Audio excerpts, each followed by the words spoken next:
Three things in a very busy tropical Atlantic basin. Jeff Hoffman here from the Florida Public Radio Emergency Network Storm Center. First, Harvey still around. The heavy rain risk from that former hurricane is starting to spread into parts of the Panhandle and North Florida, but it is weakening. Irma, the new tropical storm, is likely to be a long-lived hurricane. It's mostly next week's story, but we got to keep a close eye on it.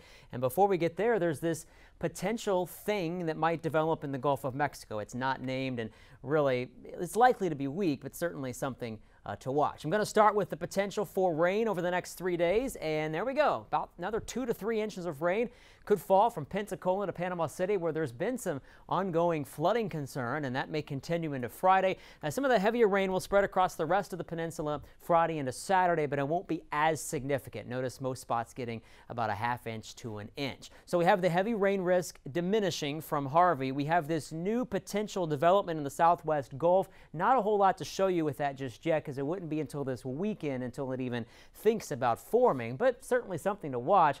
But we're going to focus mostly on Irma. It's likely to be a long-lived hurricane, possibly becoming a hurricane as early as Thursday. It's certainly healthy on the satellite loop here. You can see a tight circulation center there with plenty of outflow, the exhaust for the hurricane moving in a clockwise fashion around it. And here's the projected path on Irma, taking it west. Look at these numbers here. A Category 2, maybe a major hurricane.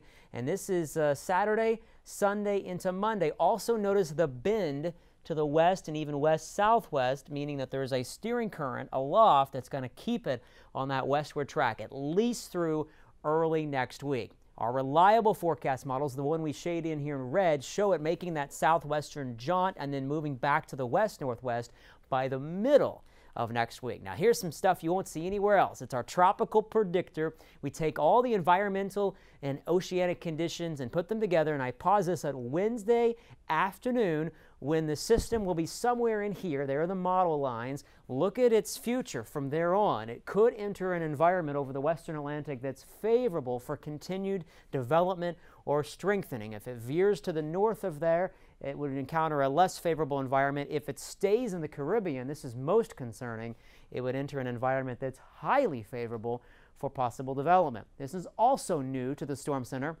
Model comparisons. Now, do me a favor, don't take this too seriously just yet. We're a long way away. This is a week from now, but the European is in blue and the GFS is in red, the two most reliable long-range models. Notice how they both show a formidable hurricane, but they vary widely on its track. So there is low confidence, as there typically is this far out, on whether the system gets picked up by a weakness in the steering currents or is continued to be steered on that westward track toward possibly the United States. So a lot of time to watch it. Just to recap for you here, the takeaways: Harvey's moisture still dumping some rain over Florida.